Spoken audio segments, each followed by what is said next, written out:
Communication के क्या क्या ज़राए आज मौजूद हैं। अगर आपके पास एक स्मार्टफ़ोन है तो आपके मोबाइल फ़ोन के अंदर phone call, WhatsApp call, video call, SMS, video message, voice message, text message, Urdu में टेक्स्ट मैसेज, अंग्रेज़ी में टेक्स्ट मैसेज, फेसबुक मैसेंजर पे मैसेज, लिंक्डइन के इनबॉक्स में मैसेज, ईमेल पे मैसेज, ये सारे तरीके मुमकिन हैं आपके एक डिवाइस के ऊपर। अगर आप एक बड़े पॉलिटिशियन हैं या कोई जर्नलिस्ट हैं तो फिर मज़ीद आपका एक और इनबॉक्स, आपका इंस्टाग्राम का इनबॉक्स, आपका ट्विटर का इनबॉक्स, ये भी ऐड हो जाता है। तो ये जो इतने सारे इनबॉक्सेस हैं, इनके लिए आदमी टाइम कहाँ से निकालेगा। पहले तो जी घंटी बजा के लोग घर पे आते थे और उसके बाद आपने अगर मना कर दिया कि आप घर पे नहीं हैं या मिल नहीं सकते तो लोग वापस चले जाते थे। ज़िंदगी में लोग आज से सिर्फ 125 साल पहले कहते हैं कि ज़िंदगी में एक आम इंसान 150 आदमी से कभी नहीं मिलता, ज़्यादा से नहीं मिलता था। सिर्फ 150 आदमी उसकी ज़िंदगी में आते थे कभी भी। आज के दौर में 150 आदमी तो वो बच्चा स्कूल में देख लेता है, उससे ज़्यादा तो उसके मोहल्ले की मस्जिद में आ रहे होते हैं, उससे ज़्यादा लोग जो जुम्मे की नमाज़ में आ रहे होते हैं।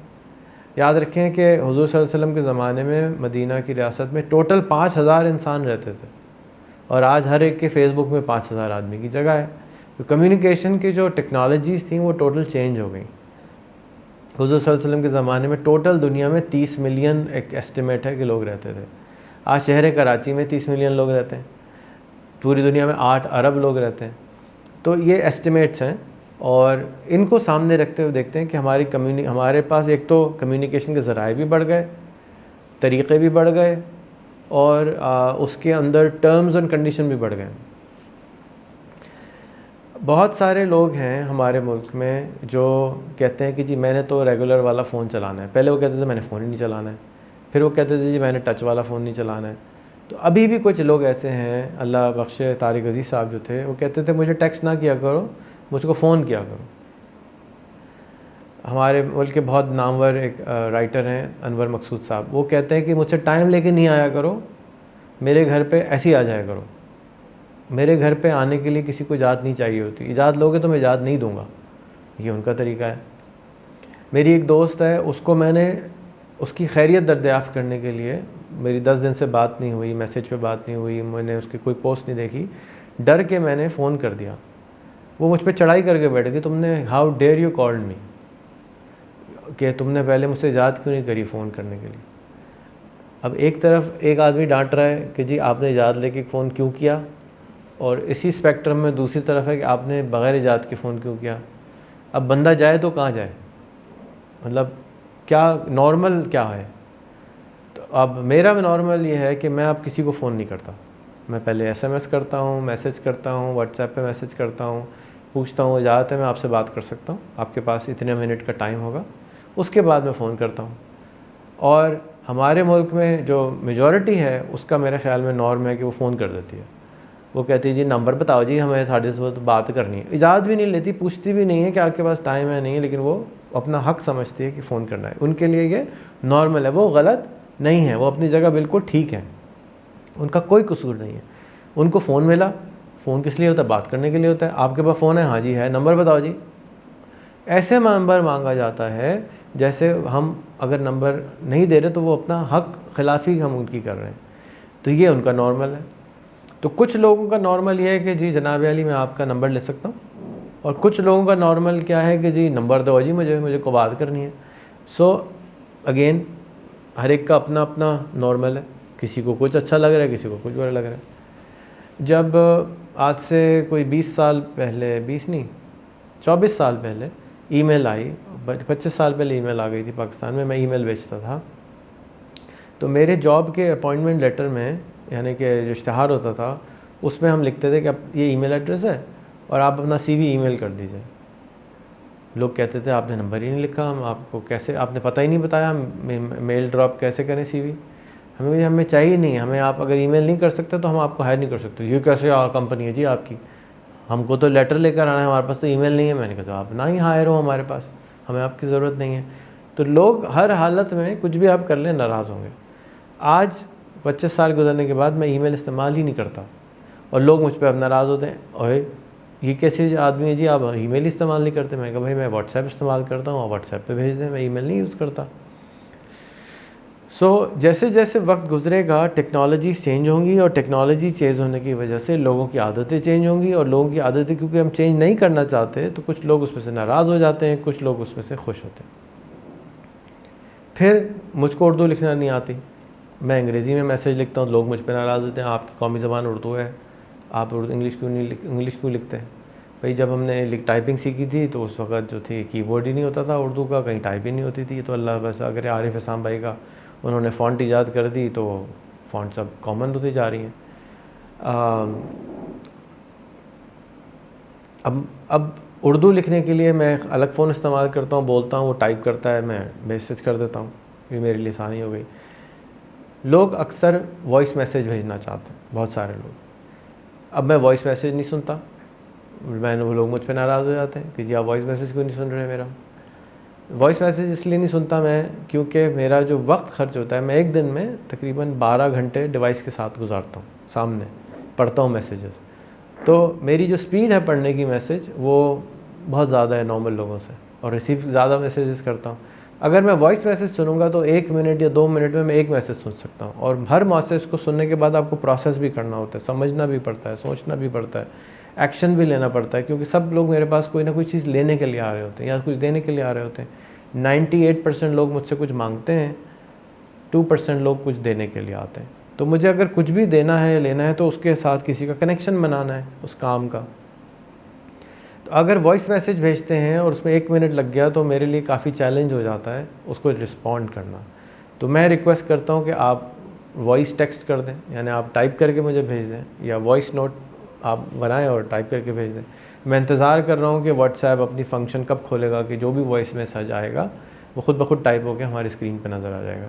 ये इस वक्त अमेज़ॉन की एक ऐप है, एलेक्सा की ऐप है, जिसके अंदर चैटिंग होती है, वो ये काम करती है अभी, लेकिन वो अंग्रेज़ी के लिए करती है कि आप उसको वॉइस मैसेज भेजते हैं बंदे को, वो टाइप होकर नज़र आ रहा होता है, बंदे ने ये बात बोली।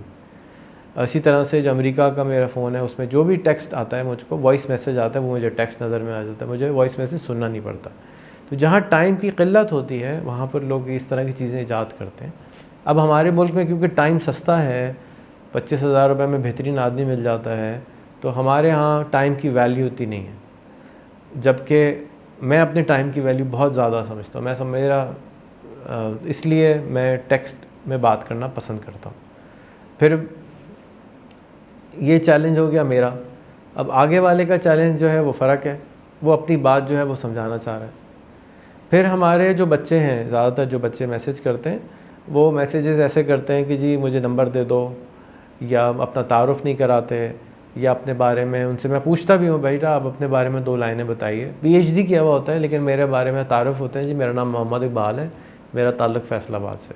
भाई ये तारुफ़ नहीं होता, ये तारुफ़ तो मुझे आपके फ़ेसबुक पे नज़र आ रहा है, आपका तारुफ़ है मेरा नाम फ़लाना है, मैंने इस चीज़ में PhD किया है, इस चीज़ में मास्टर किया है, मेरी ज़िंदगी की ख्वाहिश है, मैं इस चीज़ के लिए काम करता हूँ, ये मेरा तारुफ़ है।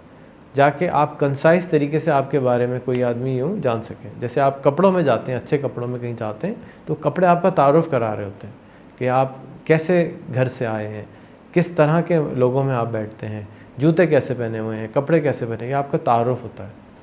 ठीक है जी। तो ये कम्युनिकेशन के कुछ नॉर्म्स हैं, कुछ टूल्स हैं जिसको हमें ऑब्ज़र्व करना चाहिए कि किस तरह से लोग कर रहे हैं, और वो आदमी कौन है जिससे हम बात कर रहे हैं, उसका ताल्लुक़ कहाँ से है। तो इसके अंदर हमें ये सब जो चीज़ हमने सीखी है और अपने अंदर डालनी है वो ये कि किसी से भी बात करने से पहले ये देखें कि वो आदमी कौन है, उसका ताल्लुक़ कहाँ से है, वो किस मुल्क से है, किस शहर से है, वहाँ के नॉर्म्स क्या हैं, उसके जूतों में सोचें पाँव रख के कि कैसा आदमी है, और फिर उसके हिसाब से कम्युनिकेट करें। अगर मैं आज का आपको वाक़या बताऊं कि मैंने किसी से कहा पे ग्रुप्स में जाके लगाया कि मुझे ये सॉफ्टवेयर चाहिए, आप बराए मेहरबानी इस सॉफ्टवेयर की मुझे कोटेशन भेज दें, और अपने इसी से रिलेटेड 2 सॉफ्टवेयर अगर आपने बनाया तो वो भेज दें। 25 लोगों में से 22 लोगों ने मुझे मैसेज ही किया आपको क्या चाहिए। वो भाई मैं बता तो रहा हूँ मुझे ये चाहिए। 5 में उन्होंने लिखा मैं वेब डेवलपर हूँ। भाई मैं क्या करूँ, आप वेब डेवलपर है तो हम एक छोटा 2 लाइन का मैसेज प्रोसेस नहीं कर पाए। हमने मास्टर्स कर लिया, हमने 10 साल मैट्रिक, 2 साल इंटर, 4 साल का बैचलर कर लिया, फिर 2 साल मास्टर भी कर लिया, लेकिन हमको ये बात पढ़ के प्रोसेस करना नहीं आई कि एक आदमी क्या कह रहा है, तो वो आदमी को जवाब किस तरह से देना है। एक आदमी क्लियर बता रहा है, मुझको समोसा खाना है, आप समोसा बना सकते हैं तो समोसे के पैसे बता दीजिए, कितने में बना के देंगे। तो जवाब क्या होना चाहिए, जनाब अली बहुत बहुत शुक्रिया, आपका हमने मैसेज देखा, मैं समोसे बना सकता हूँ और मैं समोसे पिछले 5 साल से बेच रहा हूँ, 25 रुपये का एक समोसा मिलेगा, अगर आपको मज़ीद मॉडिफिकेशन करनी होगी तो मैं आप मुझको बता दीजिएगा, मैं मज़ीद जो पैसे होंगे बता दूंगा। लेकिन अगर मैं कह रहा हूँ मुझे ये शान मसाला का डब्बा चाहिए, ये सैम्पल है, इसकी कोटेशन दे दो, और आप फिर मेरे पास आ रहे हैं कि जी क्या चाहिए, तो फिर आपके अंदर ये सलाहियत ही नहीं है कि मैं आपसे काम कर रहा हूँ, क्योंकि आप एक छोटा सा मेरा पैगाम नहीं समझ पा रहे कि मुझे तो ये चाहिए, आप कह रहे हैं कि आपको क्या चाहिए। तो ये तो मैं एक्सपेक्ट नहीं करता ना, एक पढ़े लिखे इंसान से मैं कैसे एक्सपेक्ट करूँ कि उसको ये बात भी समझ में नहीं आ रही कि आपको सिंपल बता रहे हैं आपको ये चाहिए। मैंने पैगाम में लिखा था कि मुझे इस वेबसाइट की 100% कॉपी चाहिए, 99% भी नहीं, 100% वेबसाइट की कॉपी चाहिए। तो भाई वेबसाइट पे जाओ, देखो क्या क्या फ़ीचर हैं, कोटेशन बना के भेज दो, नहीं बना के भेजनी कोई बात नहीं भेजो। लेकिन ये क्या बात हुई कि दोबारा बताएं वही बात, और ये अक्सर काम में होता है हमारे यहाँ कि जो बात बोलो उसको बार बार बताना पड़ता है, बार बार बताना पड़ता है, और बार बार बताने से लोग काम कर देते हैं। लेकिन मुझे ये नहीं समझ आता कि उनका दिमाग किधर होता है कि वो 2 लाइन का मैसेज पढ़ के वो जवाब सही नहीं दे रहे।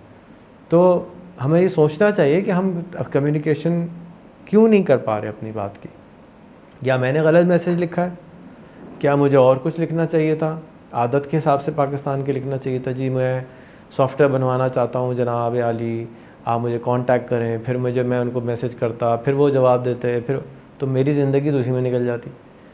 तो मैं तो चाहता हूँ मेरा वक्त कम काम में, प्रोडक्टिविटी क्या होती है, कम काम में ज़्यादा काम कर सके आदमी।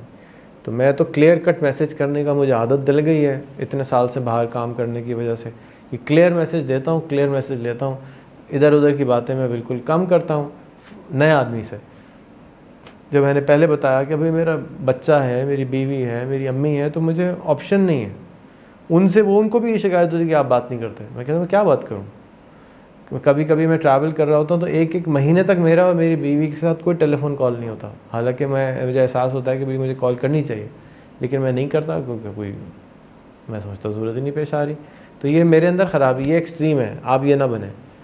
लेकिन ये भी ना करें कि हर 1 घंटे बाद फ़ोन, हाँ अभी कैसे हो, हाँ अभी कैसे हो, और भाई अभी परसों थोड़ी शादी हुई है भाई तुम्हारे साथ, जैसा हूँ वैसा हूँ और कैसा हूँ, सब कुछ फेसबुक पे लगा दिया, देख लो जैसा हूँ।